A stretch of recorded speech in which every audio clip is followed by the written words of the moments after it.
Xin chào tất cả các anh chị và các bạn đã quay trở lại với kênh YouTube của mình. Thì ngày hôm nay mình và các bạn sẽ cùng nhau đi tìm hiểu về DHCP Relay và cái cách của nó. Thì DHCP Relay nó là gì? Nó là một cái kỹ thuật để giúp client có thể xin được IP từ DHCP server. Nó không nằm cùng một lớp mạng, nghĩa là nó không nằm cùng một cái nền broadcast domain. Thì tại sao mà mình phải cần có hình IP Relay? Thì tại vì đây mình sẽ vẽ minh họa đó nha. Mình có một cái calendar ở đây và DHCP server nằm ở đây. Bởi vì calendar của mình và DHCP server của mình nó không nằm cùng lúc mạng, nghĩa là khác khác lớp mạng, là không nằm cùng cái điện broadcast domain. Thì thành ra khi mà DHCP calendar này nó gửi gói tin DHCP request lên này thì gói tin này chính là gói tin broadcast, mà gói tin broadcast thì nó không được vượt qua miền layer 3, nó sẽ bị cái vùng biên của layer 3 này nó drop, thì nó sẽ bị drop ở đây. Thì bởi vì vậy nó không thể nào chạy qua được tới DHCP server mà xin IP.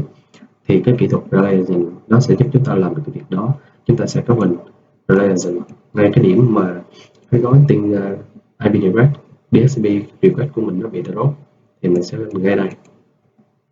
Thì bây giờ chúng ta sẽ thử cùng đi cấu hình để xem là sau khi mình cấu hình xong thì cái tính năng DHCP Relay Agent trên framework FortiGate của mình nó có hoạt động hay không nha. Giờ chúng ta sẽ cùng check lại những cái IP của ba cái calendar của mình.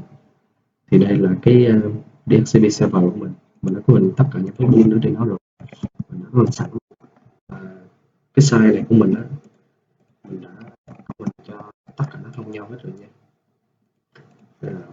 Ba cái PC của mình đều chưa có IP, mình chưa xin IP từ server, và thử bây giờ mình xin. Khi mà mình chưa cấu hình cái tính năng IP relation thì các bạn thấy DDDD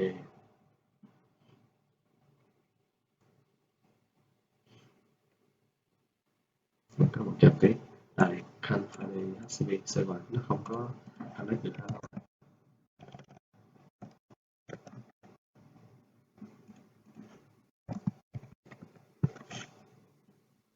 Rồi mình kiểm tra cả ba câu này.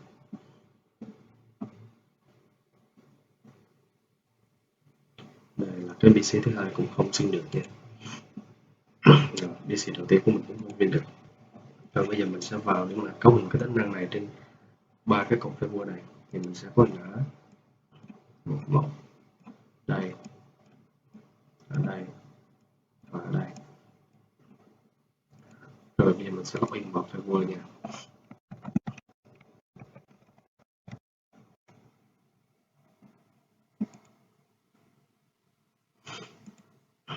Thì các bạn thấy ở đây nó là một màu.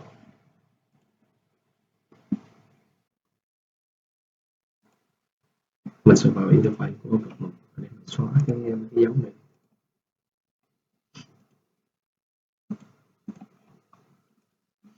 Rồi, sau này interface của một màu và mình sẽ kéo xuống cái tab DHCP server. Rồi mình sẽ nhập advanced, mình sẽ bật qua mode relay nha các bạn.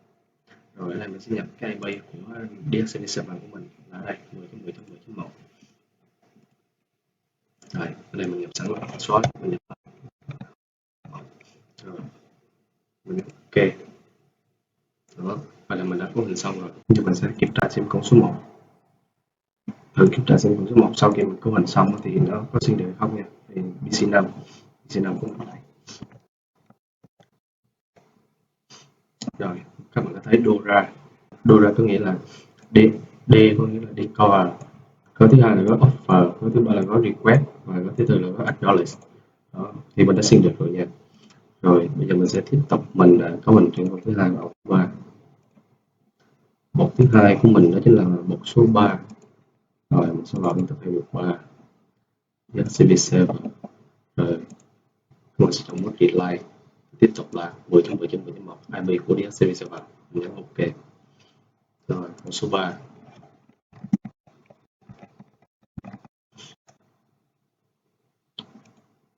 Số 3 của mình là 12 nha. 12 server bên relay. Rồi mình sẽ tập lại 10.10.10.1. Ok. Rồi giờ sẽ mình có xuồng tác thêm tới hai VDC còn lại. Và tiếp tục là Dora. Ok.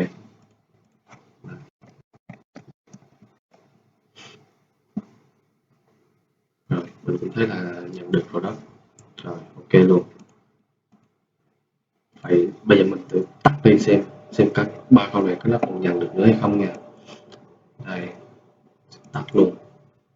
Ok, tắt hết cả ba.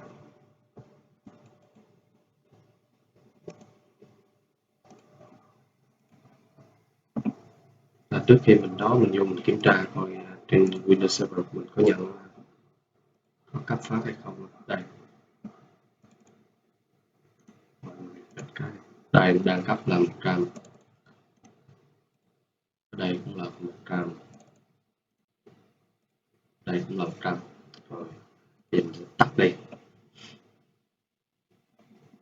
Tắt đi. Ba, ok rồi.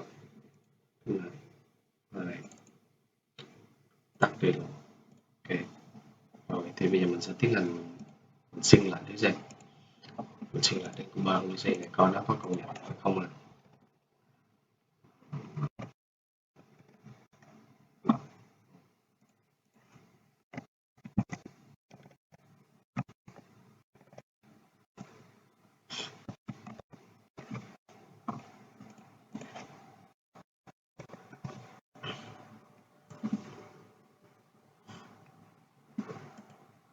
Các bạn thấy không? Sau khi mình tắt thì nó lại không xin được. Vậy thì cái IP Deactivate Relation nó đã giúp cho mình khi mà mình có hình đó thì nó đã giúp cho mình xin được IP cho ba cái client này. Thì đây, nó đã xin được. Vậy thì tại sao nó xin được? Thì như lúc nãy mình nói gói trên DHCP request đó là gói broadcast thì nó không thể đi bypass qua được cái vùng layer 3 broadcast domain của mình ở đây. Thì cái khi mà mình có hình layer ở ngay điểm này á, thì khi đó cái gói tin này đi lên tới đây nó sẽ được cái bột này mình đã có hình layer tới cái con này thì cái gói tin này nó được chuyển sang thành gói tin unicast. Đó, đây là broadcast và qua đây nó sẽ qua cái bột layer này của mình đó, nó sẽ thành cái gói unicast có xuồng chính là xuồng của cái bột mà mình có hình layer và destination đó chính là cái IP relation mà mình đã cấu hình vào, đó chính là dead này, xuồng sẽ là xuồng 10.6.6.1 và destination sẽ là 10.10.10.1 và khi đó nó sẽ đi bằng routing để qua bên này. Đó.